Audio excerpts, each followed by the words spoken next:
चिंतन श्री गुरुदेव दत्त.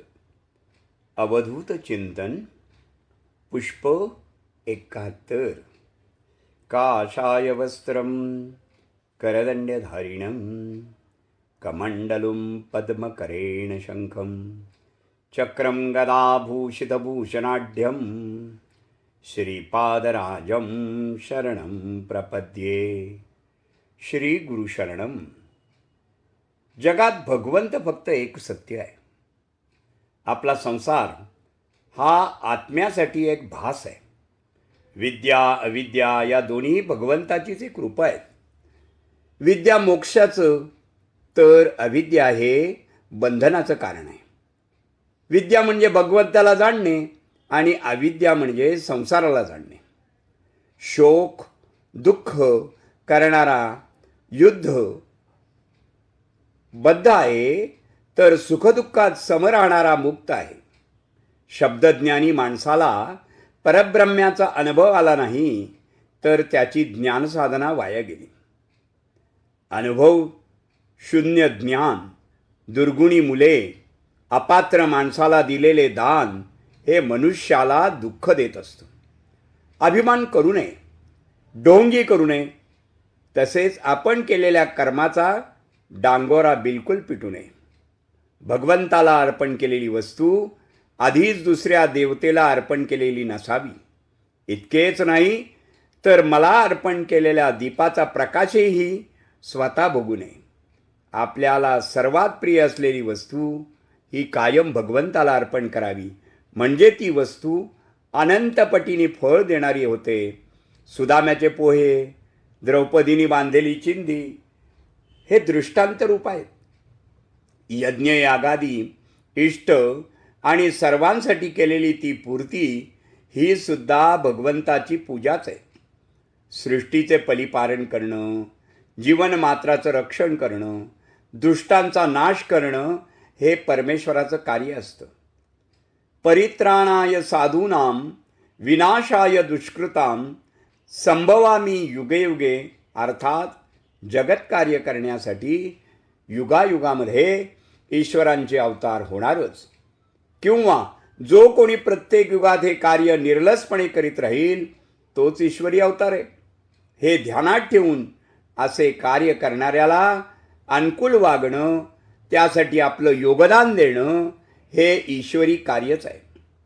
कधीकधी हातबल परिस्थितीमुळे पाण्याचे लोट पापण्यांच्या काठांना भीक घालत नाहीत. देवासमोरून साखरेचा कण उचलून नेणाऱ्या मुंगीचा आत्मविश्वास आभाळापेक्षाही मोठा असतो. बरं, लाख संकट आली तरी चेहऱ्यावर स्मितहास्य असणारा एकमेव व्यक्ती ती म्हणजे शेतकरी. समाधान पाहिजेच असेल तर ते कसंही मिळवता येतं. दुःखाचं काय, ते आपोआप येतच असतं. पुस्तकाच्या पलटणाऱ्या पानापेक्षा आयुष्याची पलटणारी पानं ही खूप काही शिकून जातात.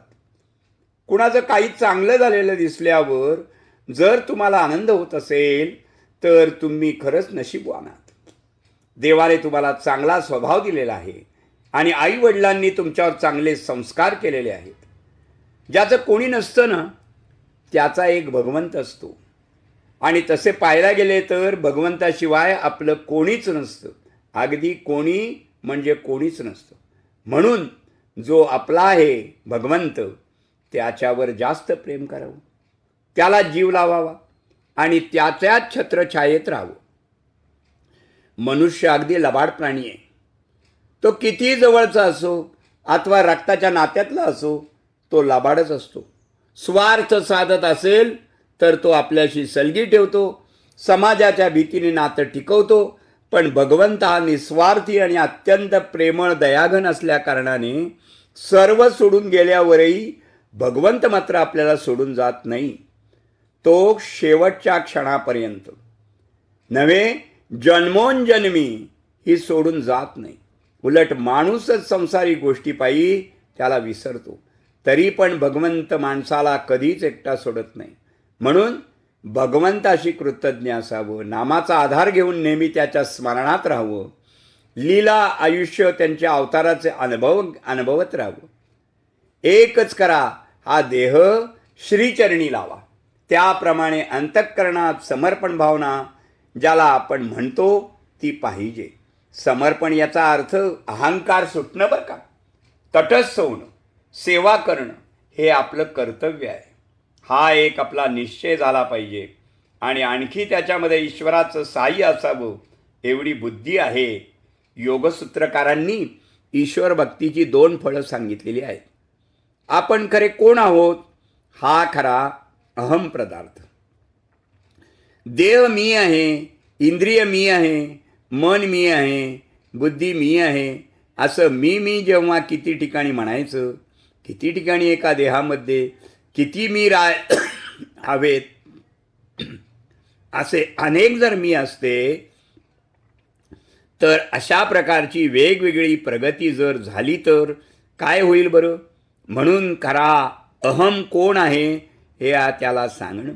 शुद्ध आणि साक्षीरूप मी आहे, प्रेक्षक मी आहे, तटस्थ मी आहे, हे अहमचं खरं स्वरूप त्याला समजून येतं आणि अहंकार दूर होऊन नाहीसा होतो. आणि जे जे काही साधन त्याच्याकडून होतं त्याच्यामध्ये विघ्नही पुष्कळ असतात. प्रारब्ध कर्म आहे, अनेक प्रकारची प्रारब्ध कर्म आहे. चांगली कर्म सुरू होतात पण त्याचमध्ये विघ्नही उत्पन्न होतच असतात. शरीरामध्ये काही आरोग्य बिघडणं, वाणीमध्येही काही होणं, मनामध्ये कंटाळा येणं, पुरे झालं पारायण असं वाटणं. आता कशाला प्रत्येक ठिकाणी जायचं हाही कंटाळा येतो. संसारामध्ये जेवणाचा, बाकीच्या एकंदर व्यवहाराचा कंटाळा येतो का? तेच संसारातही तेच आहे की हो. रोज तेच आहे, जेवणही तेच आहे, व्यवहारही तेच आहे, दुसरं आहे काय? याचा कुठे कंटाळा येत नाही बरं? असे काही अनेक दोष आहेत. ते सगळेही प्रतिबंध दूर करण्याचं सामर्थ्य ईश्वर भक्तीमध्ये आहे बरं. ही ईश्वर भक्ती निर्माण झाली पाहिजे म्हणजे पूर्ण विश्वास ईश्वरावर ठेवावा आणि आपल्या बुद्धीला सर्वालाही प्रेरणा करणारी ही ईश्वर शक्ती आहे ही भावना झाली पाहिजे. ही भावना म्हणजेच ईश्वरार्पण बुद्धी आहे. मी काहीही केलं नाही, करत नाही किंवा करू शकत नाही ही जाणीव निर्माण झाली आणि या जाणीवेने हे कर्म होईल ते शुद्ध कर्म आहे. भगवान गोपाल कृष्ण उद्धवजींना उपदेश करतात. ते सांगतात शुद्ध कर्म कोणचं? मला अर्पण झालेलं सर्व कर्म हे शुद्ध कर्म आहे.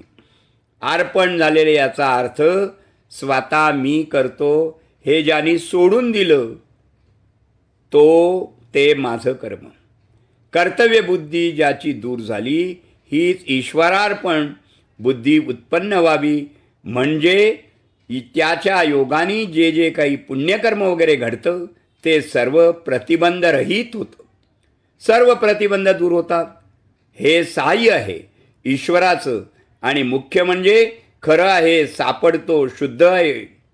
कोळा आत नसून नासून गेलेला आहे, वरून चांगला दिसतो आहे, पण आत नासलेला कोळा आहे. त्याचा काय उपयोग? देह मी आहे, इंद्रिय मी आहे असे प्रत्येक ठिकाणी आहे. तो जो कुष्मांड आहे, कोळा आहे, तो जसा नासून गेला आहे तसं हे नासलेलं आहे.